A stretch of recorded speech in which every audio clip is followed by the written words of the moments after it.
చేయడానికి ఇక్కడికి వచ్చినాము. అంటే ఇక్కడ శ్రీనివాస్ రెడ్డి గారు ఇంకో మాట కూడా ఇచ్చినారు ఇప్పుడే జనాలకి, ఇక్కడ గ్రామస్తులకి ఏదైతే మహిళా భవన్ ఉందో దానికి ల్యాండ్ ఇస్తా అన్నారు. అంటే ఇవాళ రేపు ల్యాండ్ మీ అందరు కూడా తెలిసి ఎవరు ఇంచు భూమి కూడా వదలట్లేరు. ఇంట్లో వాళ్ళకి మధ్యలోనే పంచాయతీలు అవుతున్నాయి భూములకి. అట్లాంటిది డబ్బులు ఉన్నా కానీ ఇవ్వాలన్న గుణం అందరికి ఉండదు. గొప్ప మనసుతోటి అంటే ఇక్కడ ఓడిపోయిన సర్పంచ్గా ఓడిపోయినా కానీ ఇస్తున్నారు. అంటే గెలిచిన వాళ్ళు ఇచ్చిన మాట నిలబెట్టుకోవడమే ఎంతో కష్టంగా చేస్తూ ఉంటారు. అట్లాంటిది ఓడిపోయినా కానీ ఇమీడియట్గా అంటే ఎక్కువ గ్యాప్ కూడా తీసుకోకుండా ఇమీడియట్గా అన్నమాట ప్రకారంగా ఇక్కడ వాటర్ ప్లాంట్ పెట్టడము, మళ్ళీ ఇస్తానడం మహిళా భవనానికి. ఇంకా రాబోయే రోజులలో ఇక్కడ అభివృద్ధికి తన సొంతంగా కూడా ముందుంటా అని చెప్పి మాట ఇచ్చినారు గ్రామస్తులకి.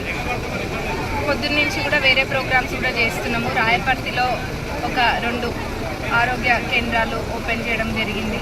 ఇంకా కూడా ఇప్పుడు ఉన్నాయి, కొన్ని ఇనాగ్రేషన్స్ ఉన్నాయి. మన నియోజకవర్గంలో నూతనంగా ఎన్నికైన సర్పంచ్లు ఉన్నారు, ఇంకా చాలామంది ఉన్నారు. అందరు కూడా మొత్తం నియోజకవర్గ ప్రజలందరూ కూడా నూతన సంవత్సర శుభాకాంక్షలు, మరి అట్లనే ముందస్తు సంక్రాంతి శుభాకాంక్షలు. అందరూ నిండు నూరేళ్ళు ఆయుర ఆరోగ్యాలతో సుఖ సంతోషాలతోటి